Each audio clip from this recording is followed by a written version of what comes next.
how did rehearsals go? Was it difficult na working in Korea with Koreans there na syempre there's some sort of language barrier ganun. And yung mga songs mo ba dun, like how does the Korean management work naman? Yung sistema nila dun. Iba ba dito? How is it different? Actually, doon kasi mas mararamdaman mo na work talaga. Ang serious nila. Oo, seryoso sila doon. Kaya parang, lalo na, meron nga silang yung system, yung pali-pali system, kumbaga parang quick-quick ganun. Dapat pronto. Parang pag merong ganap, agad-agaran. Stop ka agad, Yan. ASAP. Oo. Paano ba? Ang hirap kasi, pag kinompare ko kasi, pag nandito, parang, Tamad tayo, ganun. hindi na, grabe naman siya. Hindi Dino ganon. time. Oo. Over naman.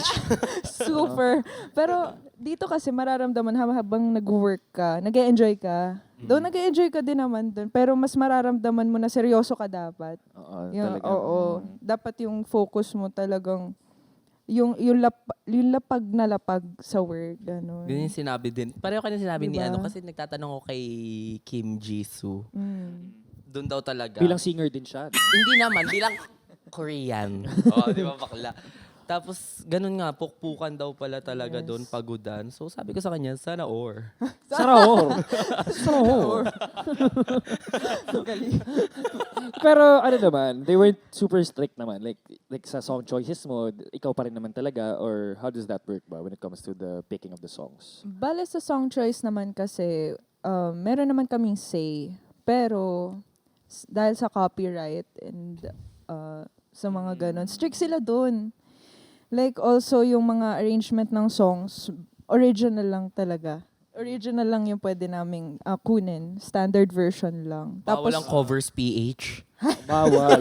Sinking! Bawal. Oo.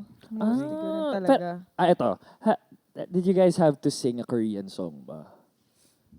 Did you try? Hindi Did they naman, make you sing a Korean hindi naman song? kami pinilit. Like, parang, pwede, kung Amats mo. amat. Ang trip mo. Kung kaya, and of course, kung nakabase din kasi sa kanila, papakinggan muna nila kung okay ba sa'yo yung song.